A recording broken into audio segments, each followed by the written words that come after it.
Hello friends, आज हम अपने कंप्यूटर सब्जेक्ट के नेक्स्ट टॉपिक मल्टीमीडिया के बारे में पढ़ेंगे कि मल्टीमीडिया क्या होता है और इसे क्यों हमारे कंप्यूटर सब्जेक्ट में शामिल किया गया है। ठीक है, कुछ तो इंपॉर्टेंस होगी ना इसकी, तो वही जानेंगे। तो जान लेते हैं कि मल्टी का अर्थ होता है बहु या विविध और मीडिया का अर्थ होता है माध्यम।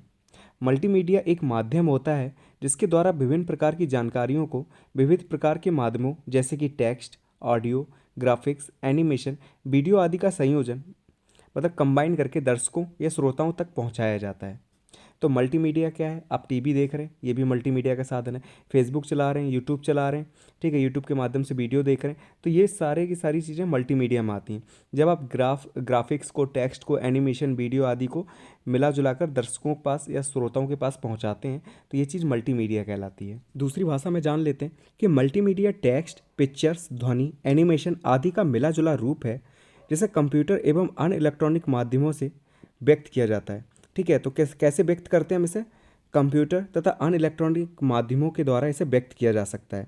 कंप्यूटर के उद्भव से लंबे समय तक इसकी स्क्रीन पर सिर्फ टेक्स्ट का ही प्रयोग होता था। मतलब पहले के टाइम पे हम क्या करते थे, कंप्यूटर का जब विकास हुआ था तब हम सिर्फ टेक्स्ट के माध्यम से अपनी चीज़ों को बताते थे, एक दूसरे से क्या करते थे, लिखकर चीज़ों को बताते थे। या कंप्यूटर में भी कोई चीज़ हमें बतानी होती, कोई इंस्ट्रक्शन देना पड़ता था तो भी हम लिखकर चीज़ को बताते थे इसे। ठीक है, उसके बाद क्या हुआ, कंप्यूटर हार्डवेयर एवं सॉफ्टवेयर तकनीकी के विकास के कारण अब कंप्यूटर की स्क्रीन पर वीडियो पिक्चर्स के साथ अच्छी ध्वनि प्रभावों का आनंद भी लिया जा सकता है। ठीक है, तो ये चीज़ है कि पहले के टाइम पे क्या होता था, सिर्फ हम टेक्स्ट के माध्यम से चीज़ों को बताते थे, लेकिन अब हम क्या करते हैं, वीडियो भेज सकते हैं, ठीक है, ऑडियो भेज सकते हैं, तो कई चीज़ों के माध्यम से हम अपनी बातों को बता सकते हैं। ठीक है, दूसरों से बातचीत कर सकते हैं या अन्य चीज़ें कर सकते हैं। ठीक है, और मल्टीमीडिया का शाब्दिक अर्थ पूछा जाए तो बहुमाध्यम। ठीक है, बहुमाध्यम इसे कहते हैं। और बहुमाध्यम से मतलब है कि कई सारे माध्यम होते हैं इसमें। जैसे हम वीडियो के माध्यम से अपनी चीज़ बता सकते हैं, एनिमेशन द्वारा बता सकते हैं, ऑडियो द्वारा बता सकते हैं। ठीक है, और बहुत सारी चीज़ें हैं जैसे यूट्यूब है, फेसबुक है, इंस्टाग्राम है, तो कई चीज़ें हैं जिससे हम एक दूसरे से कांटेक्ट कर सकते हैं। ठीक है, तो ये कहलाता है बहुमाध्यम। अब हम मल्टीमीडिया के फ़ायदे या विशेषताएं देख लेते हैं। मल्टीमीडिया संचार का सबसे बेहतर साधन माना जाता है। तो आप सभी जानते हैं कि संचार के माध्यम से हम क्या क्या कर सकते हैं, और संचार का सबसे अच्छा माध्यम है क्योंकि हम ऑडियो के माध्यम से भी बता सकते हैं अपनी चीज़ों को, वीडियो के माध्यम से भी समझा सकते हैं, तो कई माध्यम होते हैं इसके जरिए हाई क्वालिटी के प्रेजेंटेशन प्रस्तुत या प्रोवाइड किए जा सकते हैं। जैसे आपने देखा होगा, वीडियो देखते हैं हाई क्वालिटी की, ठीक है, तो वीडियो के माध्यम से अपनी चीज़ों को बता सकते हैं, या हाई क्वालिटी की ऑडियो भेज सकते हैं, तो कई चीज़ें आप प्रोवाइड कर सकते हैं। मल्टीमीडिया के जरिए किसी भी विषय के बारे में सीखने की प्रभावशीलता में वृद्धि होती है। मतलब वैसे आप सुन रहे हैं किसी चीज़ को या टेक्स्ट के माध्यम से पढ़ रहे हैं, तो हो सकता है इतना प्रभाव ना पड़े आपके ऊपर, लेकिन आप वही चीज़ को देखते हैं, ऑडियो के साथ देखते हैं, वीडियो के साथ देखते हैं, तो आपके ऊपर कुछ ज़्यादा प्रभाव पड़ता है उस चीज़ का। फिर ये प्रशिक्षण की लागत को कम करता है। जैसे क्या है कि आप अगर कोचिंग करेंगे कहीं पर, ठीक है, ट्यूशन पढ़ेंगे, तो क्या कि उसका भी खर्चा देना पड़ेगा, आने जाने का खर्चा देना पड़ेगा। लेकिन अगर आप यूट्यूब से पढ़ रहे हैं, ठीक है, यूट्यूब से पढ़ रहे हैं चीज़ों को, या यूट्यूब से डीएलएड के बारे में पढ़ रहे हैं, तो आपको एक भी रुपया नहीं लग रहा है और आप चीज़ों को आसानी से सीख भी रहे हैं।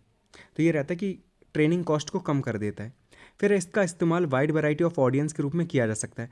मतलब मैं वीडियो बना रहा हूँ तो कई लोग देख रहे हैं, ऐसा नहीं कि मैंने कुछ वो लगा रखी, रिस्ट्रिक्शन लगा रखी कि कुछ लोग ही देखेंगे, कोई भी देख सकता है ना। फिर इसका मनोरंजन और क्षैतिक क्षेत्र में काफ़ी ज़्यादा योगदान रहता है। तो मतलब मनोरंजन के लिए भी लोग यूज़ करते हैं, ठीक है, जो मल्टीमीडिया होती है, और शैक्षिक मतलब पढ़ाई लिखाई के लिए भी काफ़ी लोग यूज़ करते हैं इसे।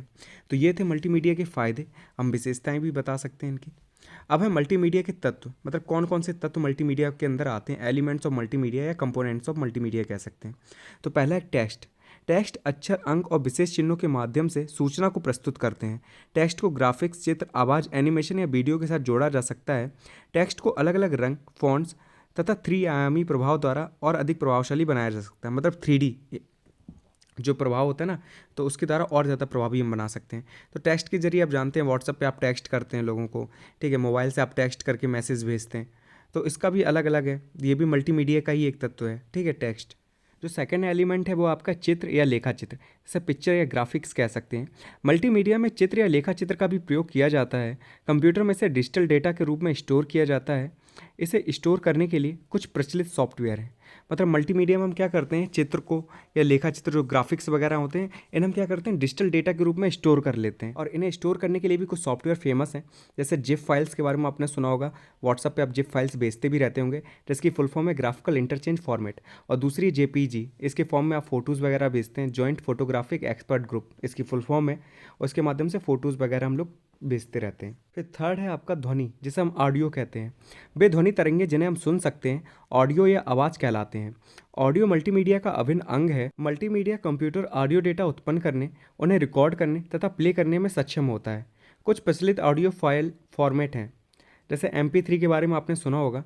ये क्या है, ये फॉर्मेट है जिसमें हम लोग ऑडियो को रिकॉर्ड करते हैं या प्ले करते हैं। ठीक है, तो MP3 की फुल फॉर्म है MP ईजी ऑडियो लेयर। ठीक है, फिर है WAV web, web form audio file format, इसकी फुल फॉर्म है। मिडी भी आपने सुना होगा, म्यूजिकल इंस्ट्रूमेंट डिजिटल इंटरफेस। तो ये कुछ सॉफ्टवेयर हैं, ठीक है, जिनके माध्यम से हम क्या करते हैं, ऑडियो को रिकॉर्ड करते हैं, प्ले करते हैं और उन्हें स्टोर करते हैं। ठीक है, तो ये तीसरा कंपोनेंट है या तीसरा एलिमेंट कह सकते हैं हम मल्टीमीडिया का, जिसके माध्यम से हम अपनी बातों को दूसरों तक पहुंचाते हैं या अपनी बात या दूसरों की बात समझते हैं। फिर चौथा जो एलिमेंट है वो है वीडियो। मल्टीमीडिया कंप्यूटर वीडियो चित्र की एक श्रृंखला रिकॉर्ड, एडिट, स्टोर तथा प्ले कर सकता है, जिसे कंप्यूटर मॉनिटर पर देखा जा सकता है। आजकल मल्टीमीडिया कंप्यूटर का उपयोग मनोरंजन के क्षेत्र में वीडियो रिकॉर्ड करने, वीडियो चित्र देखने तथा वीडियो गेम आदि में किया जा रहा है। तो वीडियो से तो आप भली भांति परिचित होंगे, आप इंस्टाग्राम चलाते हैं, आप टिकटॉक भी चलाते थे पहले। तो ये सारी चीज़ें क्या है, वीडियो को ही दिखाती हैं। वीडियो को रिकॉर्ड करना, वीडियो को चलाना। पहले के जो कंप्यूटर आप चलाते होंगे, जब विंडोज़ वगैरह XP वगैरह चलाते थे, तो कई सॉफ्टवेयर भी फेमस थे, जिसमें रियल मी आता था, रियल प्लेयर करके आता था, इसमें हम लोग वीडियो वगैरह चलाते थे। BLC आता था, ठीक है, विंडोज़ मीडिया प्लेयर आता था, क्विक टाइम करके आता था। तो ये सारे सॉफ्टवेयर थे जिनके माध्यम से हम वीडियो वगैरह को चलाते थे या मूवीज़ वगैरह देख लेते थे, है ना। तो ये काफ़ी फेमस सॉफ्टवेयर हैं, इनके नाम याद रखिएगा, एग्जाम में पूछ सकता है एक दो सॉफ्टवेयर के बारे में। फिर स्ट्रीमिंग, स्ट्रीमिंग शब्द आजकल बहुत ज़्यादा नया है और सभी ने सुना होगा। इस तकनीकी के द्वारा ऑडियो वीडियो फाइल को कंप्रेस कर दिया जाता है। कंप्रेस से मतलब है थोड़ा छोटा कर दिया जाता है, जैसे कि कोई जगह ज़्यादा घेर रहा है तो उसके जो साइज़ को थोड़ा कम कर दिया जाता है, जिससे वह कम स्थान घेरती है। इसके अलावा फाइल को तुरंत ही चालू यानी कि प्ले कर दिया जाता है। जब फाइल प्ले हो रही हो उसी दौरान फाइल के बाकी हिस्से भी डाउनलोड होते रहते हैं। इस प्रकार फाइल का प्रयोग करने के लिए पूरी फाइल के डाउनलोड होने तक का इंतजार नहीं करना पड़ता। इसे स्ट्रीमिंग कहते हैं। यूट्यूब वीडियो स्ट्रीमिंग इसका सबसे प्रचलित उदाहरण है। कहने का मतलब है, जब आप यूट्यूब पे वीडियो चला रहे होते हैं तो वो एक साथ क्या होती है, डाउनलोड भी चल रही होती है, डाउनलोड भी हो रही होती है और प्ले भी होती रहती है। धीमे धीमे हिस्सा डाउनलोड होता रहता है और उतना उतना हिस्सा प्ले भी होता रहता है। तो इसे हम स्ट्रीमिंग कहते हैं। या आपने कभी उस पर फिल्म डाउनलोड की हो, क्या नाम है, टेलीग्राम पर, तो उसमें क्या होता है कि एक साइड क्या होता है, फिल्म भी चलने लगती है और दूसरी वो डाउनलोड भी होती रहती है, दोनों काम एक साथ होते हैं। तो ये चीज़ स्ट्रीमिंग कहलाती है। फिर जो छठा एलिमेंट है आपका वो है एनिमेशन। स्थिर लेखा चित्र का समूह जिसे एक के बाद एक लगातार एक इस तरह दिखाया जाता है कि चित्र में गति का आभास हो, एनिमेशन कहलाता है। इसमें क्या होता है कि कई सारे चित्र एक साथ प्ले कर दिए जाते हैं, ठीक है, तो वो ऐसा लगता है जैसे चित्र चल रहे हैं आपस में। तो ये चीज़ एनिमेशन कहलाती है। अब हम पढ़ेंगे कि क्या क्या आवश्यकता पड़ती है एक मल्टीमीडिया कंप्यूटर सिस्टम के लिए। पहला क्या है कि एक कंप्यूटर होना चाहिए आपके पास, कम से कम 512 MB क्षमता की रैम होनी चाहिए, ठीक है, जो मुख्य मेमोरी होती है वो रैम कहलाती है। और आपके पास कम से कम 512 MB की रैम होनी चाहिए। एक वीडियो कार्ड होना चाहिए ताकि आप वीडियो चला सकें। ऑडियो कार्ड होना चाहिए। स्पीकर होना चाहिए आपके पास। CD-ROM या DVD ड्राइव होनी चाहिए। मल्टीमीडिया सॉफ्टवेयर होना चाहिए। एक माइक होना चाहिए और एक वेब कैम होना चाहिए, ठीक है। कैमरे की मदद से आप क्या कर सकते हैं, दूसरों को देख सकते हैं, ठीक है, और माइक के ज़रिए अपनी बात दूसरों तक पहुंचा सकते हैं, ठीक है। तो इन सब चीज़ों की ज़रूरत पड़ती है एक मल्टीमीडिया कंप्यूटर सिस्टम के लिए। तो इन पॉइंट्स को आप याद रखिएगा कि एक कंप्यूटर चाहिए, 512 MB की रैम चाहिए, video card, audio card, speaker, CD-ROM, DVD drive, multimedia software, mic और वेब कैम। इन चीज़ों की आपको ज़रूरत पड़ेगी। ये आपके सिलेबस में है कि नहीं ये तो मैं नहीं जानता, लेकिन इतना है कि ये आपको पता होना चाहिए। अगर क्वेश्चन पूछ भी देता है बाई चांस तो आप इसके बारे में लिख सकते हैं कि मल्टीमीडिया कंप्यूटर के लिए किस किस चीज़ की ज़रूरत पड़ती है। तो इसे आप बस याद रखिएगा। और नहीं भी आता तो कोई भी क्वेश्चन आता है मल्टीमीडिया से रिलेटेड तो आप इन पॉइंट्स को लिख सकते हैं, ठीक है, आंसर को अपना बड़ा करने के लिए। अब हम पढ़ेंगे मल्टीमीडिया एप्लीकेशंस का प्रयोग, मतलब कुछ एप्लीकेशन जो मल्टीमीडिया के रूप में प्रयोग की जाती हैं। पहला है आपका विंडोज़ मीडिया प्लेयर। एक डिजिटल मीडिया प्लेयर एप्लीकेशन है जो माइक्रोसॉफ्ट विंडो के साथ प्राप्त होता है। इसका प्रयोग मुख्यतः अपने पीसी पर मतलब पर्सनल कंप्यूटर पर वीडियो देखने, म्यूजिक सुनने आदि में किया जाता है। इसमें वीडियो व गानों को प्लेलिस्ट के रूप में देखा जा सकता है। तो याद रखिए, जो विंडोज़ मीडिया प्लेयर है पहले के कंप्यूटर्स में ज़्यादातर इसे देखने को मिलता था और अब भी आता है। ठीक है, जितने भी विंडोज़ वाले सॉफ्टवेयर पड़े होंगे जिसमें, उसमें विंडोज़ मीडिया प्लेयर आपको देखने को मिलेगा। और इसका यूज़ क्या होता है, तो इसमें आप क्या करते हैं, म्यूजिक सुन सकते हैं, वीडियो देख सकते हैं, ठीक है, गानों की प्लेलिस्ट वगैरह बना सकते हैं। तो काफ़ी यूज़ इसका किया जाता है। तो विंडोज़ मीडिया प्लेयर याद रखिएगा, मल्टीमीडिया एप्लीकेशंस में आता है। दूसरा है आपका माइक्रोसॉफ्ट एनकार्टा। माइक्रोसॉफ्ट एनकार्टा वर्ष 1993 से 2009 तक सफलतापूर्वक चलने वाला एक डिजिटल मल्टीमीडिया एप्लीकेशन था, जिसके द्वारा बच्चे अपने जिज्ञासा का समाधान कर सकते थे। वर्ष 2008 तक लगभग इसमें 62,000 लेख सम्मिलित थे। वर्ष 2009 में एमएस ने इसका प्रचार बंद कर दिया। देखिए, जो एमएस एनकार्टा है ये 2009 से पहले काफ़ी फेमस था, एक सॉफ्टवेयर था। इसमें क्या होता था कि आप कुछ भी चीज़ टाइप कर दीजिए पढ़ाई लिखाई से रिलेटेड, तो उसके बारे में सारी जानकारी मिल जाती थी, क्योंकि कई सारे लेख इसमें सम्मिलित थे। और कई बार स्कूल्स वगैरह में क्या होता था, जो सीबीएसई बोर्ड के स्कूल्स थे, तो उसमें इसके माध्यम से पढ़ाया भी जाता था। जैसे बायोलॉजी की कोई टॉपिक आपको समझ में नहीं आ रही तो वो डाल देता था और पूरे आपको वीडियो सहित ऑडियो सहित सब चीज़ें सुनने को मिल जाती थी और देखने को मिल जाता था उस टॉपिक से रिलेटेड जितनी भी जानकारी थी। लेकिन 2009 के बाद इसे एमएस जो माइक्रोसॉफ्ट था इसने बंद कर दिया। अब आपको देखने को मिलता है विकीपीडिया। विकीपीडिया के बारे में आप सभी जानते होंगे, आपको कोई भी जानकारी चाहिए तो पहली साइड वही मिलती है।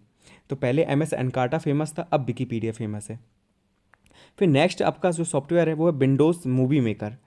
यह उन लोगों के लिए है जो अपने वीडियो को संपादित करना चाहते हैं। यह एमएस कंपनी द्वारा मतलब माइक्रोसॉफ्ट कंपनी द्वारा सनडेंस के नाम से विकसित किया गया था। विंडोज़ सॉफ्टवेयर मल्टीमीडिया का एक आवश्यक भाग होने के कारण यह न केवल वीडियो बनाने बल्कि उसे एडिट करने में मदद करता है, बल्कि उन वीडियो को एफबी यूट्यूब पर प्रकाशित करने में भी मदद करता है। कहने का मतलब विंडोज़ मूवी मेकर के द्वारा आप क्या करते हैं, वीडियो को बनाते हैं, ठीक है, और उसे क्या करते हैं, जो विभिन्न साइटें होती हैं जैसे फेसबुक है, यूट्यूब है, इन पर आप वीडियो पोस्ट भी कर सकते हैं। ठीक है, तो ये हेल्प करता है, ठीक है, वीडियो बनाने में, फिर उसे संपादित करने में दूसरी साइट्सों पे। फिर आपका नेक्स्ट है यूट्यूब। यूट्यूब के बारे में आप सभी अच्छे से जानते हैं। अगर पेपर में पूछा जाता है यूट्यूब से आप क्या समझते हैं तो आप लिख सकते हैं यूट्यूब के क्यों यूज़ करते हैं। हम वीडियो को बनाते हैं, वीडियो को दूसरों तक पहुंचाने के लिए हम यूट्यूब की मदद लेते हैं। वेबसाइट का प्रयोग वीडियो को अपलोड, डाउनलोड तथा साझा करने के लिए किया जाता है। लाखों उपयोगकर्ता इस पर अपना अकाउंट बनाकर वीडियो अपलोड करते हैं। वर्तमान शिक्षा संबंधी मूलभूत ज्ञान से लेकर उच्च स्तरीय तकनीकी शैक्षिक वीडियो यूट्यूब पर प्राप्त हो जाती हैं। कहने का मतलब आज के टाइम पे ऐसी कोई भी चीज़ नहीं जिसके बारे में आप यूट्यूब से नहीं जान सकते। आप कोई भी चीज़ के बारे में पढ़ना चाहते हैं, जानना चाहते हैं तो यूट्यूब पे बस आपको सर्च करना है, आपको उससे संबंधित सारी वीडियो मिल जाएंगी और आप उनसे देखकर जानकारी प्राप्त कर सकते हैं। तो यूट्यूब का यूज कैसे है और क्या क्या है यूट्यूब पर, आप भली भांति उस चीज़ से परिचित हैं। तो अगर पेपर में आता है यूट्यूब के बारे में तो आप लिख सकते हैं। एक बार पेपर में आया था आपका कि फेसबुक किसे कहते हैं, तो फेसबुक के बारे में भी आप लोग अच्छे से जानते हैं कि उसमें आप अकाउंट बना सकते हैं, लॉगिन कर सकते हैं, फ्रेंड रिक्वेस्ट भेज सकते हैं, ठीक है, आप उस पर वीडियो भी पेस्ट कर सकते हैं, ठीक है, वीडियो वगैरह देख सकते हैं।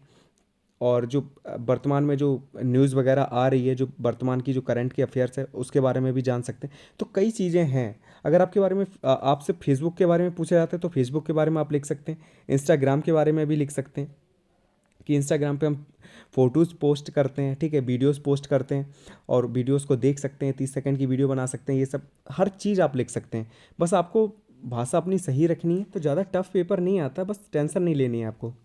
और जो भी पूछा जाए अपनी भाषा में लिखिए, कोई ज़रूरी नहीं कि आप किताब की भाषा में लिखें, अपनी भाषा में आंसर दे सकते हैं। अब हम जान लेते हैं गूगल बुक किसे कहते हैं। तो विभिन्न पुस्तकों, मैगजीन आदि को अपलोड और डाउनलोड की सुविधा प्रदान करता है। यहाँ विभिन्न सामग्री डिजिटल डेटाबेस के रूप में स्टोर रहती है। शिक्षक व अनुसंधानकर्ता एवं व्यवसायी भी विभिन्न सामग्री को गूगल बुक पर डाउनलोड करते हैं। तो गूगल बुक से आप समझ में आ रहा होगा आपको कि कोई भी किताब के बारे में आपको जानना है, जानकारी लेनी है, ऑनलाइन पढ़ना है किसी भी चीज़ को, तो आप गूगल बुक की सहायता ले सकते हैं। ठीक है, इसमें सारी बुक पहले ही से अपलोड होती हैं, आपको डाउनलोड भी करना होता है, सिर्फ डाउनलोड करना है उस चीज़ को। ठीक है, डिजिटल डेटाबेस के रूप में ये सारी चीज़ें अपलोड रहती हैं पहले ही से। तो गूगल बुक की सहायता से आप किसी भी मैगजीन को पढ़ सकते हैं, किसी भी पुस्तक को पढ़ सकते हैं। ठीक है, तो ये रहता है गूगल बुक के बारे में। तो यहाँ पे आपका जो मल्टीमीडिया चैप्टर है ये कंप्लीट होता है। तो मल्टीमीडिया के बारे में इतना ही है। आपको बस चीज़ें पता रहनी चाहिए कि इंस्टाग्राम किसे कहते हैं, फेसबुक किसे कहते हैं, मल्टीमीडिया से आप क्या समझते हैं और इसमें कौन कौन से कंपोनेंट्स हैं, तो इनके बारे में आपको पता होना चाहिए। तो ये वीडियो यहीं पे कंप्लीट होता है। अब हम मिलेंगे नेक्स्ट वीडियो में नेक्स्ट टॉपिक के साथ। And thank you so much for watching this video.